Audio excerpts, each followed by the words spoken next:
Hi, Dr. Osborne here with Web Wellness University. Today I want to talk a little bit about magnesium. Magnesium is an essential mineral. The body can't make it. You have to obtain it from the diet.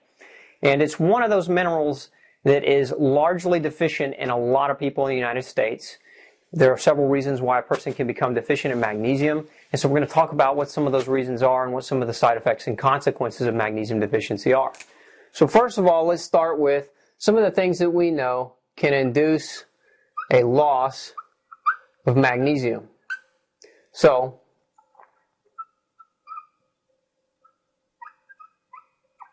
the first is stress. We know that chronic stress, and everybody's under stress, but it's the chronic low-grade stress that's constantly there that contributes to long-term magnesium suppression, long-term magnesium deficiency. The other thing that's common that causes a magnesium deficiency is diuretics. And diuretics can be a number of different things, but one of the most commonly used diuretic is caffeine. So people that wake up every day and get their morning cup of joe and they think that that is just fine and there's nothing wrong with 1 cup of coffee a day, realize what you're doing in part is you're inducing long-term chronic magnesium deficiency. Additionally, one of the other more common diuretics that's commonly used is alcohol. So those weekend drinking binges, those can also contribute to a depression of magnesium storage in the body. And then we also have blood pressure meds. So blood pressure meds can also lead to a magnesium deficiency. So the category of diuretics, the things like alcohol, caffeine, and blood pressure medications can also contribute to magnesium deficiency.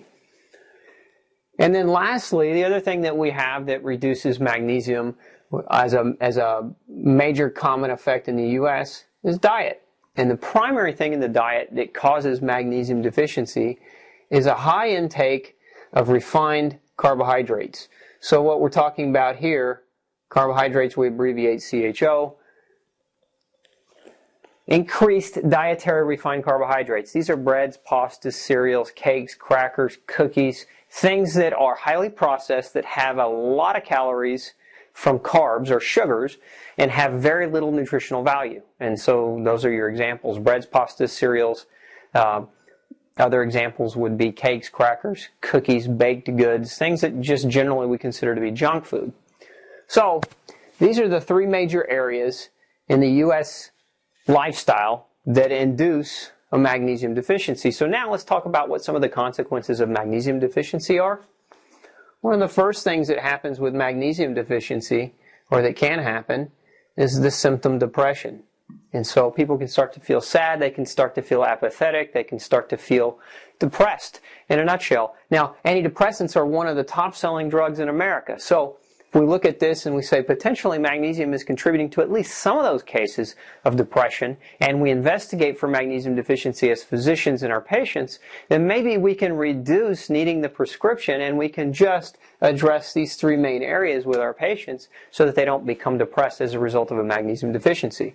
But you've got that, one of the more common side effects, or one of the more common things that happens, is we prescribe something called SSRIs, selective serotonin reuptake inhibitors. These are medications like Paxil and Prozac, and what they do is they're supposed to increase the amount of serotonin that your brain can communicate with, and therefore alleviate the symptoms of depression. Problem with some of these drugs is that they actually cause folic acid deficiency, or they can, and they can also cause vitamin B5 and vitamin B12 deficiency.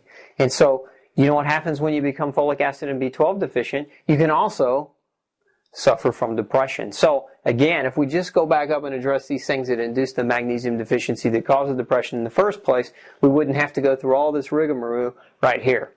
The second thing that can happen with a magnesium deficiency is we can get vasoconstriction. Now, what does that mean, vasoconstriction? Vasoconstriction means high blood pressure. Basically, it means constricted blood vessels. So the blood vessels become spasmed, okay, and so the blood pressure goes up. So as a result, or as a consequence of vasoconstriction, we get elevations in blood pressure, okay. And what do doctors do when we prescribe blood pressure?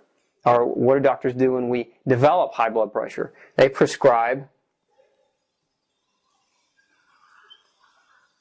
diuretics. Okay, so now we're on a diuretic. We're already magnesium deficient. The diuretic induces more of a magnesium deficiency.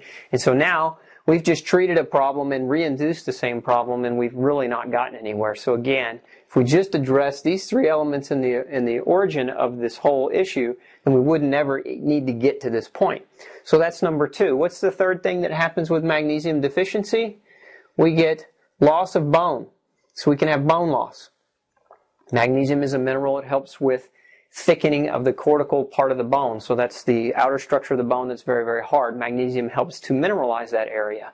So without magnesium, we can actually develop a deficiency in bone, and that's called osteoporosis or osteopenia for pre-osteoporosis. So what happens when people are prescribed, or when people are diagnosed with osteopenia? What happens when people are diagnosed with bone loss is they're typically prescribed HRT. That's short for hormone replacement therapy. So estrogens are one of the more common prescriptions. And what do estrogens do? Estrogens cause a deficiency of folic acid, vitamin B5, and vitamin B12. So again, we end up creating more nutritional problems as a result of not addressing the three core issues of the cause of the magnesium deficiency. The other thing that happens is we can develop muscle spasm. It's a very, very common symptom of magnesium deficiency. If your eyelids ever twitch, if your muscles ever twitch involuntarily, that's one of the symptoms of magnesium deficiency. So when we have this muscle spasm, right, one of the things that happens is we develop muscle pain because the muscles are in spasm and they're compressing the joints aggressively. And so when we try to exercise and the muscles are too tight, the cartilage on the joints grind and it creates inflammation. So now, after that, we end up taking a medication for pain. Those kinds of medications are called NSAIDs, non-steroidal anti-inflammatory drugs. And so NSAIDs deplete the body of iron, folic acid, and vitamin C. And of course, those things can contribute to muscle and joint pain. So again, we're chasing our tail. The next thing that we know that magnesium deficiency can contribute to is a thickening of the blood. So it causes an increase in blood viscosity, or it increases the thickness of the blood. Now, when that happens, blood pressure goes up, right? So what did we say over here? We've got blood viscosity increasing, and we've got blood pressure problems already with a magnesium deficiency. So now we've got an increased blood thickness, and an increased risk that comes along with that is stroke and heart disease. So we don't want that. So what happens when our blood gets too thick? The doctor prescribes a medication like Plavix or a medication like warfarin. And of course, warfarin is going to be, well, warfarin actually is derived from a rat poison, but what it does is it inhibits vitamin K. And so if we're prescribed warfarin, this diagram is getting a little thick, and we get a vitamin K deficiency, then what ends up happening? Vitamin K deficiency causes bone loss. So now you can see we're still chasing our tail. No matter what angle we turn, if we don't address the origin of the problem, we just come back and we find that what our bandage is, which is the medication that treats the symptoms, never actually addresses the core issue of the problem. So the next thing, and the last thing I'm going to talk about today that's coupled with a magnesium deficiency is an elevation or an increase in cholesterol. So magnesium deficiency has been linked to an elevation in cholesterol. And as we've talked about on previous episodes of Web Wellness University, when we have an increase in cholesterol, a doctor typically will prescribe a statin medication. Statin medications actually create other forms of heart disease. So again, we start chasing our tail. So what's the important takeaway here?